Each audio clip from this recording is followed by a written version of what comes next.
कमळी आणि अनिका या खऱ्या आयुष्यात कधी मैत्रिणी होताना दिसतील आम्हाला सिरियल मध्ये? कदाचित दिसतील, माहिती नाही. निघालं निघालो कदाचित दिसतील कधीतरी असं मला, म्हणजे कमळीकडून तर प्रत्येक वेळी तिने प्रयत्न केलाच होता की तिला मैत्रीण बनवण्याचा, पण अनिका आहे, तिला खूप म्हणजे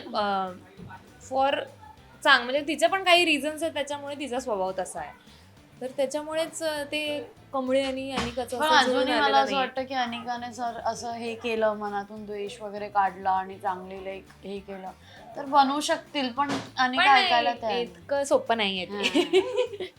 काढलं तू? हो. चला आता आम्ही पूर्ण कॉन्सन्ट्रेटने गेम खेळणार आहोत आणि कोण जिंकणार आहे आणि कोण अरे हारणार आहे ते यार. बघणार आहोत. शिट, अब तो मैं गई.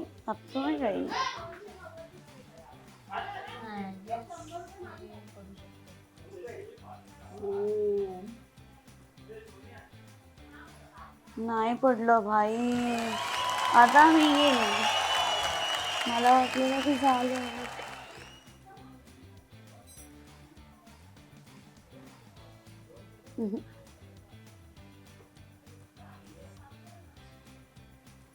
नाही इतकं इझी नाही, वरचं नाही, आता खालचं. अरे असं कसं हल्लं, सगळं हल्लं. निघालं तरी. इझी खेळते. अरे मगाशी इथलं काढलं मी, लास्टचं, एकदम लास्टचं काढलं.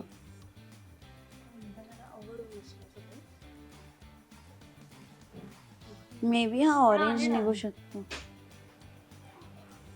भाई ओई.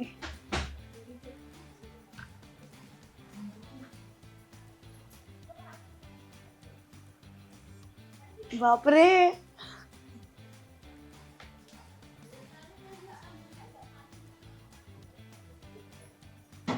शिट, निघतंय. ओय, आता तर काय एंडच झाला, आता काय उरलंच नाहीये, काहीच उरलं नाही आता मला खेळण्यासारखं इथे.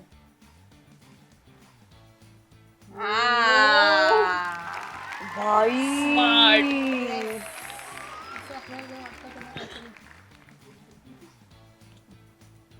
जास्त इंटरेस्ट इथे आलाय. चला पाडा आता एकदा ते लवकर. भूक लागली आहे. पडणार, आता पडणार, 100% पडणार. नाही, अजूनही आहे चान्स. थोडंसं स्कोप आहे.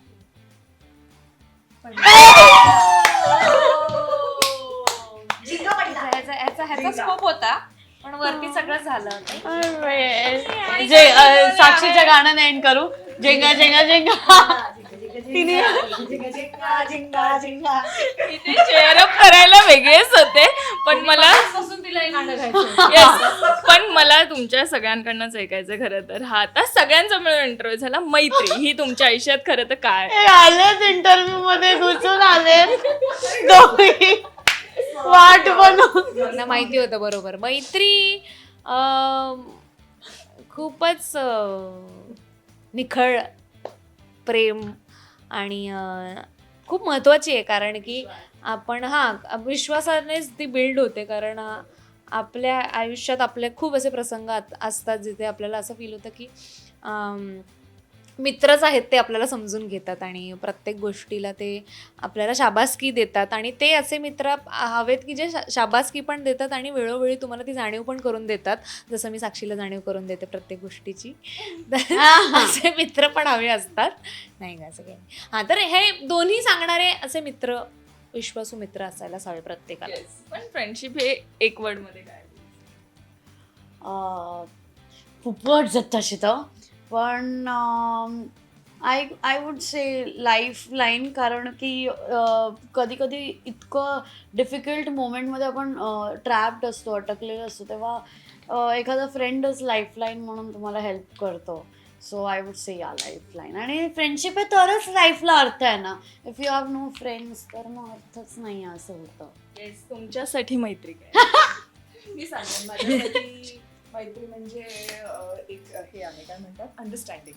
की आपण वर्षानुवर्ष, तरी माझ्या तर मैत्रिणी आता लग्न झाल्यानंतर तर अशा इतक्या विखुरल्या गेलेल्या आहेत की वर्षानुवर्ष आम्ही एकमेकींना भेटत नाही, पण त्यानंतर एखादाच असा दिवस ठरवून येतो की जेव्हा आम्ही एकत्र येतो तेव्हा इतकं सगळं इतक्या वर्षांचं साठलेलं बोलायचं असतं. तर त्यामुळे मला असं वाटतं की ते अंडरस्टँडिंग म्हणजे मैत्रिणी तुम्ही रोज एकमेकींना फोन करून काय गं आजच्या दिवसाचं का जरी हे नाही झालं पाहिजे. तुम्ही किती दिवसांनी जरी भेटलात तरी सुद्धा तुमच्यात जे बॉन्डिंग आहे ते पुन्हा जर त्याच 100 पासून म्हणजे ते 10 पासून नाही सुरू होते, डायरेक्ट 100 पासूनच सुरू होतं. तर मला वाटतं त्या अंडरस्टँडिंगला मला वाटतं ती मैत्री असावी. पण या मैत्रीबद्दल खरं तर ऐकायचं, ही मैत्री किती इम्पॉर्टंट आहे तुझ्यासाठी? निशब्द आहे मी एवढी शब्दात सांगू शकत नाही. एवढं की आता जेवायला चालले होते, जेवता इंटरव्ह्यूला बसून गेले. निखळ मैत्री, निस्वार्थ मैत्री. आणि याच नोटवर तुम्हा सगळ्यांना happy friendship happy friendship day. Marathi मनोरंजन सृष्टीमधील मालिका, चित्रपट, नाटक तसेच कलाकारांबद्दलच्या नवीन अपडेट्स जाणून घेण्यासाठी नक्की सबस्क्राईब करा इट्स मज्जा मराठी या आपल्या नवीन यूट्यूब चॅनलला.